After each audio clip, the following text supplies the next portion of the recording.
Qatiqli osh keldi. Oyim o'z qo'llari bilan qilgan mazali qatiqli oshlar olasizlarmi? Qatiqli oshing bormi? Assalomu alaykum. Ha, boraman aka, olasizmi? Va alaykum assalom. Ha, olaman de. Kim qilgan bu ovqatni?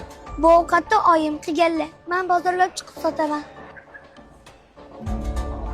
Xonimlarni tayyor qildim. Odamlarga berayotganingda qo'lingni tozalab, artib bergin, xo'pmi? Salafan ham solib qo'yganman. Eng asosiysi odamlarga yaxshi gapirgin. Xo'p bo'ladi oyijon. Xonimlaringiz rosa maqtashdi. Voy, o'zim aylanib ketay. Mehr bilan tayyorlayapman-da, bolam. Yarim soatga qolmay so'z kelaman. Bo'shashing bilan kitobingni o'qigin, xo'pmi? Lug'atlarni esingdan chiqmay yodlagin, xo'pmi, bolam? Xo'p. Bora qol. Mashinalardan, yo'ldan qarab, bu yoqqa ehtiyot bo'lib o'tgin, xo'pmi? Alloh panohida bo'lgin.